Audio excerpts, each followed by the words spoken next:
Assalamualaikum warahmatullahi wabarakatuh. Perkenalkan, nama saya Eko Puspitasari dengan NIM 2017-53055. Saya dari Universitas Muria Kudus, Fakultas Teknik, Prodi Sistem Informasi. Di sini saya akan menjelaskan tentang sistem pakar dan kecerdasan buatan dalam matkul kecerdasan buatan yang diampu oleh Bapak Arif Setiawan.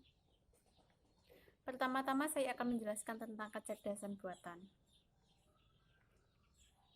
Kecerdasan buatan dalam bahasa Inggris yaitu Artificial Intelligence atau AI didefinisikan sebagai kecerdasan entitas ilmiah.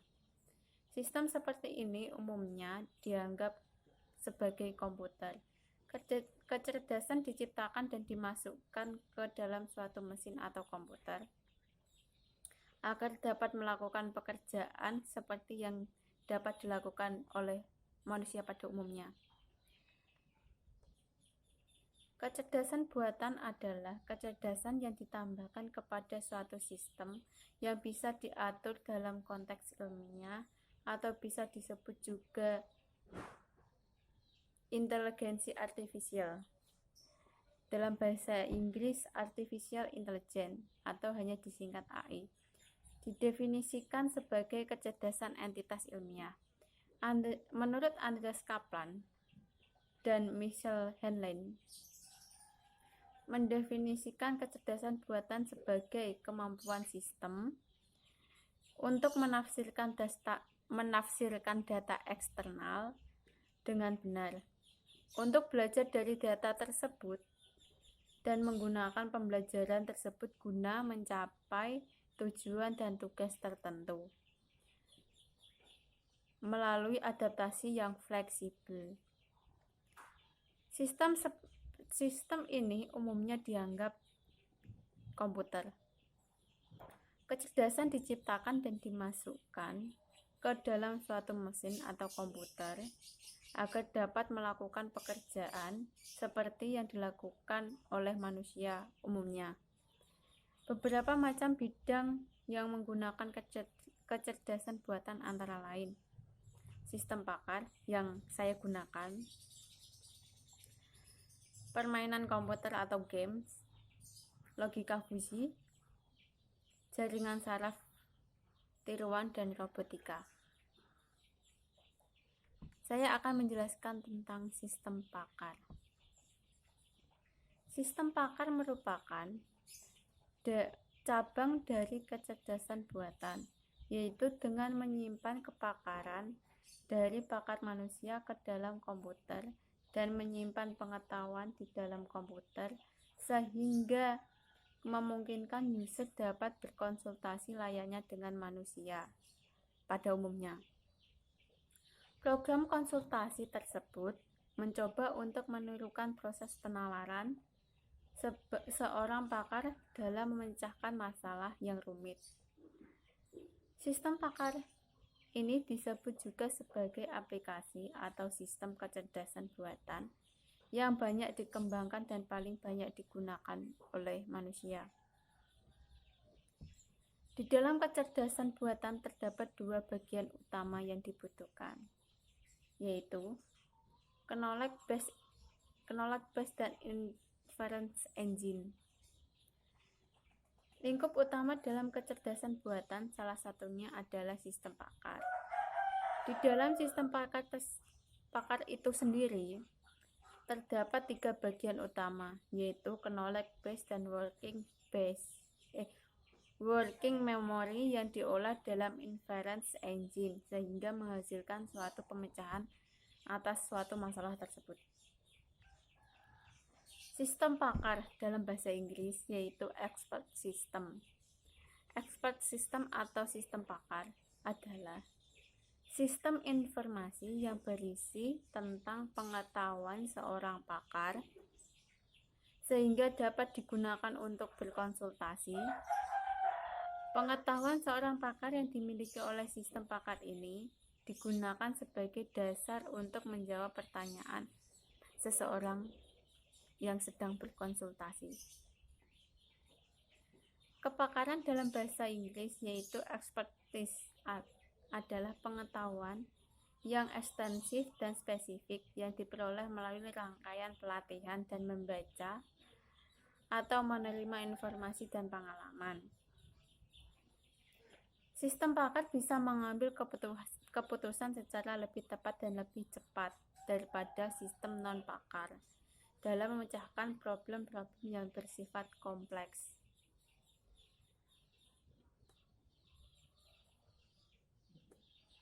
Sejarah sistem pakar adalah suatu program komputer yang mengandung pengetahuan dari satu atau lebih pakar manusia mengenai suatu bidang spesifik.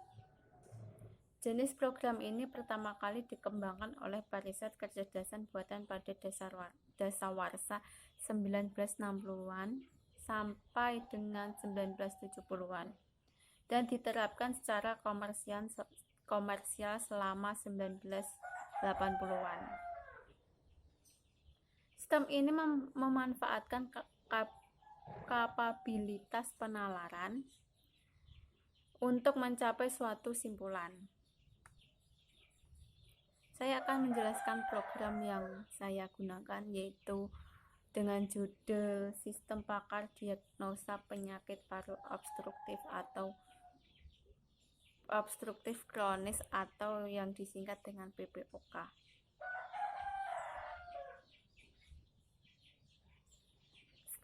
Sebelumnya kita harus masuk ke aplikasi tersebut atau program tersebut.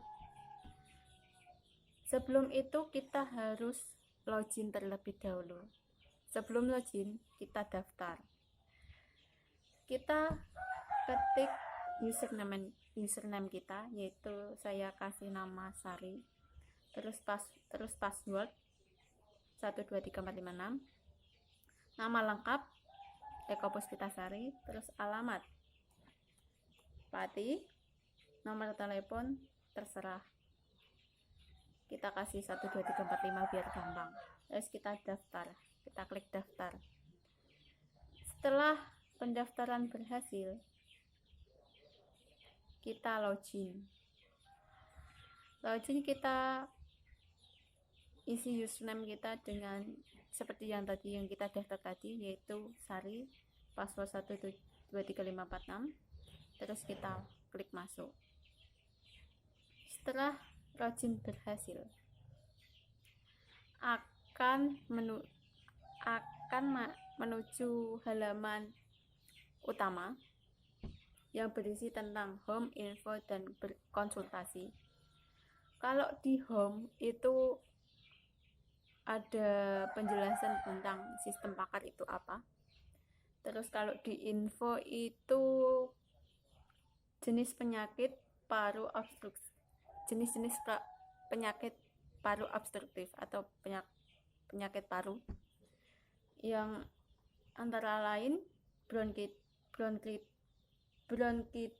kronis, emfisema, asma, dan bronkitis. Terus setelah itu kalau kita mau konsultasi, kita klik konsultasi. Setelah kita klik konsultasi, ada beberapa macam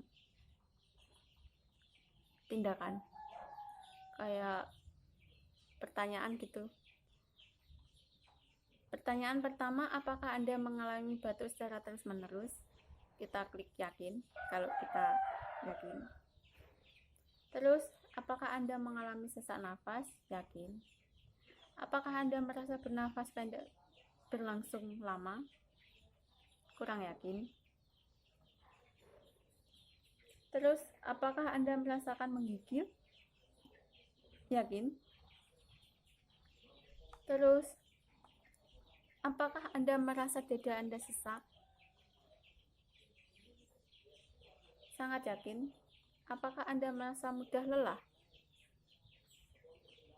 Cukup yakin. Apakah Anda merasa mudah panik? Tidak. Apakah Anda merasa bibir Anda kaku, dan biru? Cukup yakin. Setelah itu, kita klik proses. Setelah kita klik proses, akan muncul hasil yang sesuai dengan keluhan yang Anda bilang, yang Anda klik tadi. Nah, keluhannya, penyakit yang kita derita yaitu penyakit asma dengan hipotesis 54%. Di bawah hipotesis tersebut, di bawah ada cara penanganan biar lebih gampang. Setelah itu kita log out kalau tidak ada keluhan lagi. Nah, terima kasih. Maaf apabila ada salah-salah kata. Sekian video dari saya. Mohon kritik dan sarannya. Wassalamualaikum warahmatullahi wabarakatuh.